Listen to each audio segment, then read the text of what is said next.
Day 3 paternity leave is going very well. Again, took the kids to school, but we just got the news that P. Diddy has been acquitted on 3 of his 5 charges, guilty on only 2. So here's my reaction to this as an Arizona lawyer who did not follow the case, because we as real lawyers don't have time to follow other cases outside of our state, especially at the federal level. And they put on the boldest defense that I have seen in recent public main celebrity figure defenses, which was essentially no defense. P. Diddy did not present any witnesses as far as I'm aware, and did not obviously testify himself. They do make obviously arguments, and they do try and prove that everything was consensual and all of that, but only using the prosecutor, basically the police officers, those witnesses, to prove his defense. But here's why this is bold, because that's not really done these days anymore. It's the way the system was built in order to not have to defend yourself, in order to make the prosecutor prove the case against you. But in reality, the way this works with jurors is they kind of go punch by punch. They go, okay, the prosecutor got 3 punches in and the defense got 3 punches in, so now it's a tie. But if the prosecutor got 5 punches in and the defense only got 3 punches in, well, then you as the defense lose. And that's insane. It's not the way it's supposed to work, because in reality, you should be able to sit here with 0 punches and the prosecutor can put in 100 punches, but if you never get knocked out, then you win. And to conceptualize this, it would be like a boxing match against like a machine, because the prosecutors are a machine. They have the government resources that the defense side doesn't usually get. With all the attorneys in investigation, their office, their resources are essentially unlimited. So it's like boxing a machine. But if the rules to win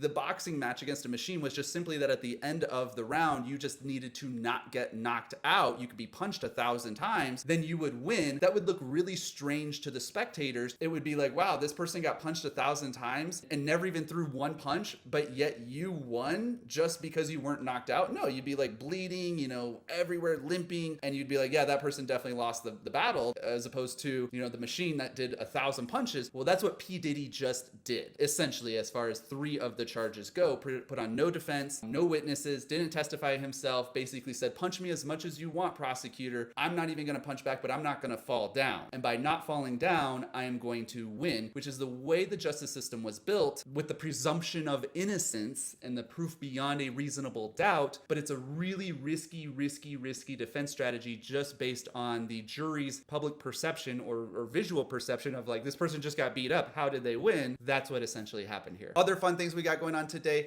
We got our window replaced on one of the cars that had a bunch of chips and cracks in it. Thankfully, they came to the house to do that. We'll get the kids later. We also have our pool guy coming, so we're excited about that, but it means we won't be able to swim. We also have to fast our second born, so that way he makes it to the surgery tomorrow for the ear tubes, and really excited to get a workout in here. Able to spend a little bit more time also working on some more of the website marketing that I've been changing up here for my 3rd paternity leave on day 3.